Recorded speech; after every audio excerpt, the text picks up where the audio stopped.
Bienvenidos a Con Vino con Todo, el podcast sobre el mundo del vino que te combina con todo.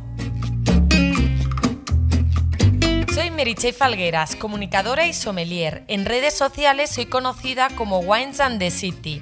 Y hoy vengo con la nariz más afinada que nunca, porque me huele que el tema del capítulo de hoy os va a encantar.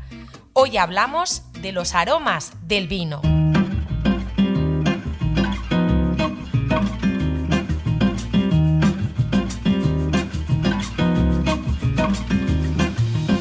El vino se expresa cuando movemos la copa.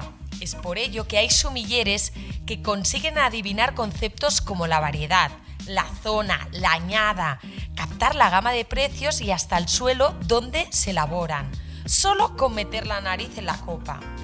No es que se sientan iluminados y un ser celestial les revele todos los secretos del vino por arte de magia, no. Para descifrar todas esas cosas necesitáis experiencia, formación y muchísima intuición. Vamos por pasos. ¿Tenéis la nariz preparada? Vamos a pedirle consejo a Tot Hernández, asesora de imagen corporativa y experta en fragancias de autor, que nos explica qué es el bulbo olfativo y cómo funciona.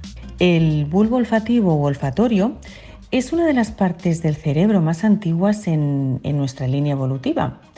De hecho, es el encargado de procesar la información recibida a través del olfato. A pesar de ser de suma de mayor importancia para la captación de estímulos olorosos, el proceso por el cual se capta el olor no se inicia, de hecho, en el bulbo olfativo. ¿Cómo funciona? Bien, las moléculas olorosas, las que están en el aire, las que podemos percibir en el aire, llegan y entran en las fosas nasales siendo atrapadas por la mucosa nasal. Esta mucosa nasal recoge dichas moléculas y las va absorbiendo, actuando según la intensidad con la que lleguen al sistema. En estas mucosas empieza un proceso un tanto complejo hasta que pasan por el nervio olfativo y así llegan al bulbo olfativo.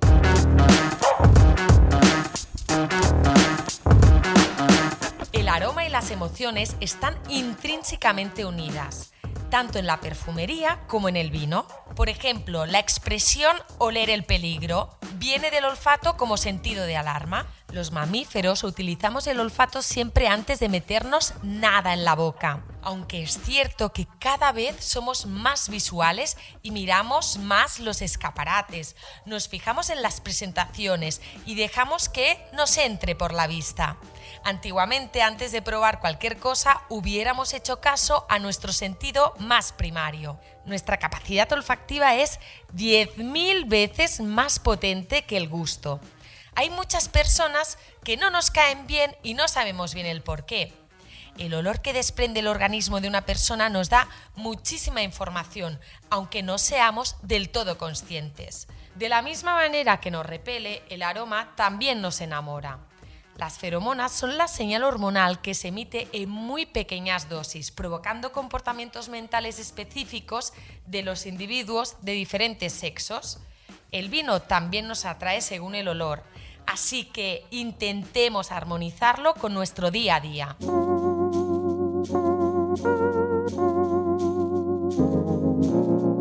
El tipo de aromas, que los dividimos en primarios, secundarios y terciarios, hablan de cómo se elabora el vino.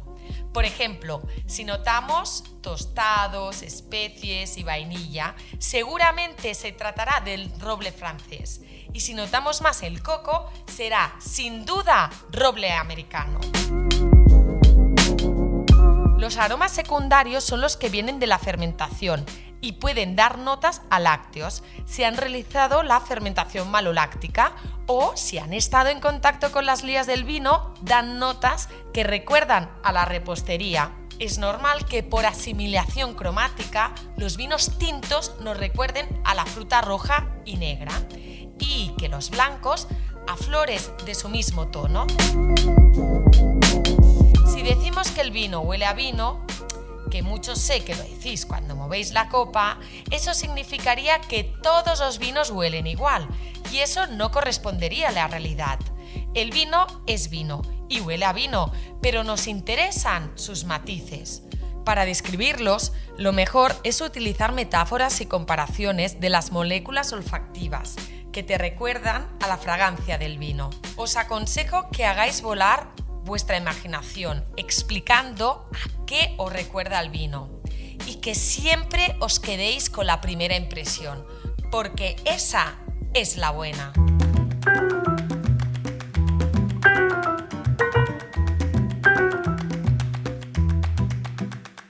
¿Se puede entrenar la nariz? Por supuesto que la nariz se puede entrenar. Su percepción olfativa va directamente al cerebro más primario, sin pasar por la consciencia. Ahí está el reto, tomar conciencia de esos olores, de esos matices. Y de hecho la nariz puede distinguir mínimo 10.000 olores en su biblioteca de olores. Hay varios ejercicios sencillos para ejercitar la nariz, pero el paso principal es descongestionar la nariz respirando aire puro. Fuera de las grandes ciudades que están llenas de polución, y esta polución lleva este óxido de nitrógeno y lo que hace es que nos perjudica muchísimo pues, la regeneración de las células.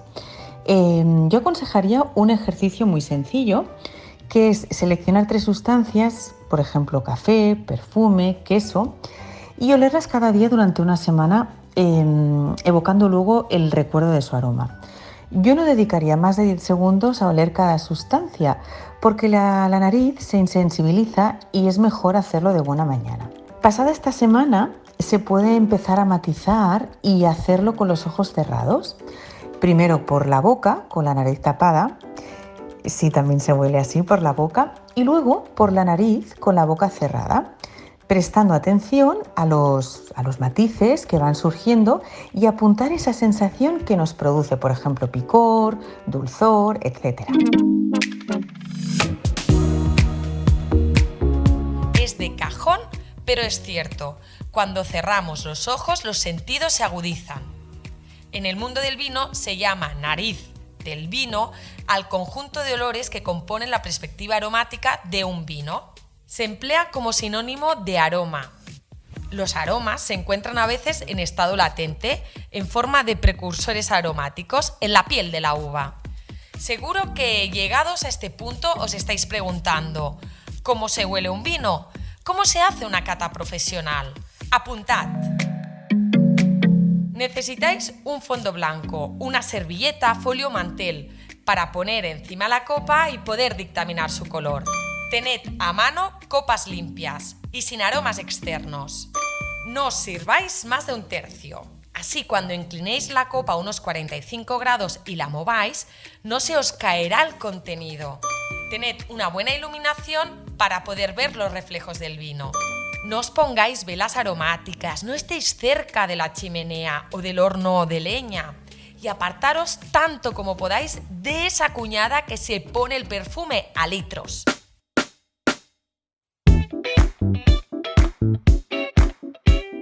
Hablemos de tipos de aromas.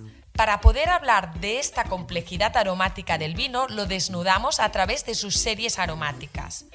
Recordad que cuando movemos las copas, desplegamos su bouquet, y es como si hiciéramos un striptease vinícola.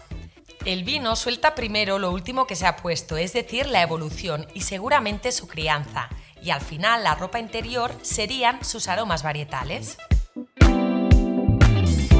Y para describir los aromas del vino utilizamos 3 familias olfativas. La primera son los aromas primarios o varietales, que son, como su nombre indica, los aromas de la uva, que se encuentran en el mosto y pasan a los vinos. Estos aromas son muy frágiles y se manifiestan principalmente en los vinos blancos muy jóvenes y frescos, de variedades como el Riesling, Moscatel o el Sauvignon Blanc. Y aquí es donde surge con más facilidad el famoso adjetivo afrutado, que significa con olor y sabor a fruta. Decir que un vino es afrutado es una tautología y añade poca información al receptor. Tenemos que currarnos más en describir qué tipo de fruta es: blanca, roja, del bosque, cítrica, madura o inmadura. Cuanto más exactos seamos, más información estaremos dando a nuestro receptor. En segundo lugar están los aromas secundarios o de fermentación.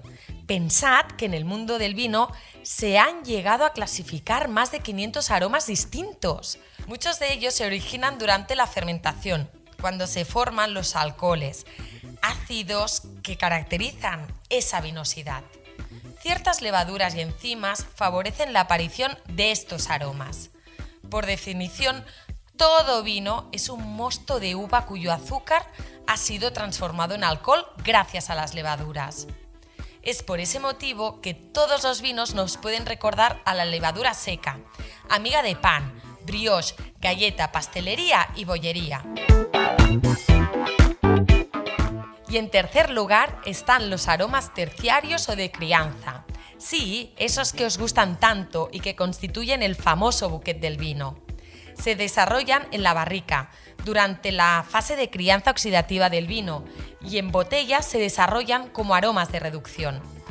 Tienen que pasar varios años en la botella para que el bouquet alcance su apogeo. Solo los grandes vinos poseen la propiedad de expresar su bouquet, que sería la suma de aromas primarios, secundarios y terciarios, ofreciendo una paleta compleja que va desde los aromas de tipo animal como caza y cuero hasta los más balsámicos como el eucalipto y el pino. Y sobre todo, cuando las barricas estén tostadas por dentro, notaremos la serie empireumática, como son las notas de humo y tabaco.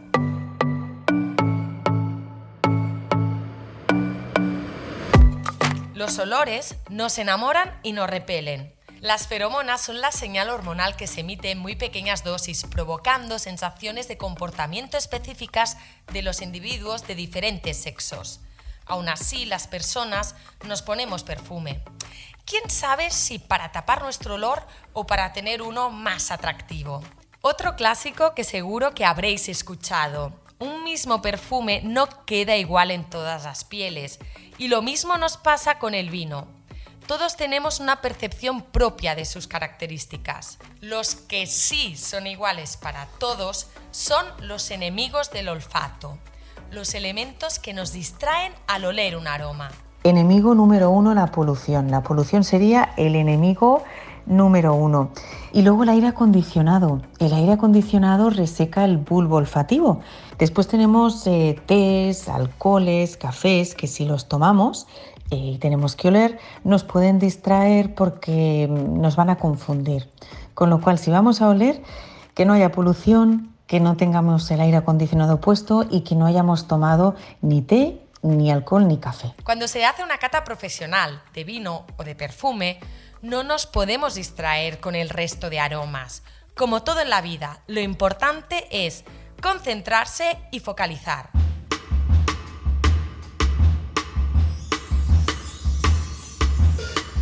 Imaginaros una sala de cata repletas de sumilleres concentrados en las cualidades organolépticas de los vinos y cada uno con su perfume.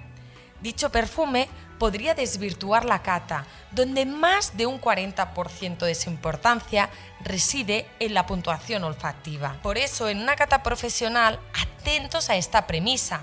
Nunca ir perfumado o perfumada. De la misma manera, es mejor no fumar antes de la cata, porque el vino merece una concentración y los aromas de alquitrán pueden despistar nuestra atención. La mejor técnica para oler bien el vino es mover la copa para que las moléculas aromáticas sean transportadas. Si os sentís inseguros al mover la copa, lo mejor es que lo hagáis en círculo sobre una superficie plana. Da igual hacia qué sentido lo mováis. Lo importante es que os sentáis seguros y seguras. Y recordad que el objetivo es oxigenar, no centrifugar o marear el vino. Queda bien para las fotos, pero que no os paséis de postureo, ¿eh?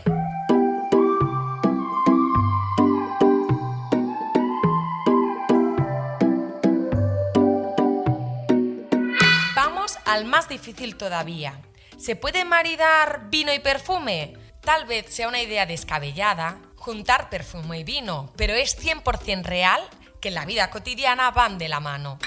Como regla general, podríamos decir que un perfume con incienso y madera le iría bien a un vino de crianza, a una fragancia más floral, una variedad terpénica, es decir, altamente aromática, como son, por ejemplo, las variedades blancas Gewürztraminer o Riesling, que huelen a rosas. Un aroma exótico y cítrico con un vino con personalidad y tal vez fortificado con aromas a chocolate. Para acabar os explico unos cuantos aromas básicos asociados a las diferentes variedades que os harán quedar como auténticas narices de oro. Las hay de más aromáticas, como el muscatel y el Gewürztraminer, que por sus notas recuerdan a la fruta fresca y a la flor blanca. El charelo tiene notas cítricas, la viognier tiene notas a melocotón, el chardonnay a fruta tropical, como la piña. El Cabernet Sauvignon nos puede recordar a un pimiento verde, el Merlot a la ciruela, la Tempranillo, que recordad que también en Cataluña la podemos encontrar como ull de llebra, tendrá notas a frutas rojas. Con la Garnacha y la Cariñena tendremos sensaciones a fruta madura llena de sol.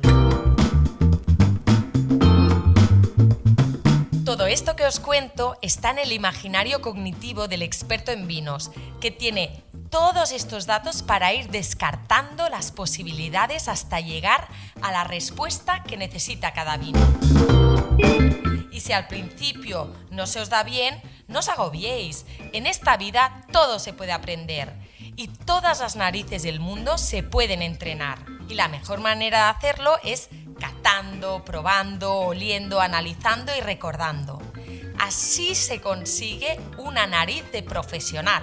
Y si vuestro cuñado, que no tiene ningún interés en el vino, lo acierta todo sin esfuerzo, no lo dudéis, ha leído la etiqueta de la botella antes. Hasta aquí este episodio de Con Vino con Todo, el podcast del mundo del vino que te combina con todo. No dejéis de suscribiros al podcast y escuchar el resto de episodios. Y si os habéis quedado con ganas de más, podéis seguirme en mis redes sociales. Soy Wines and the City. Ahí os lo voy a contar todo y os voy a recomendar siempre lo mejor de lo mejor. Gracias por estar ahí y nos escuchamos en el siguiente episodio. ¡Chin, chin! Espacio patrocinado por la Denominación de Origen Cataluña, con la colaboración del Departamento de Agricultura, Ganadería, Pesca y Alimentación de la Generalitat de Cataluña y el Fondo Europeo Agrícola de Desarrollo Rural. Europa invierte en zonas rurales.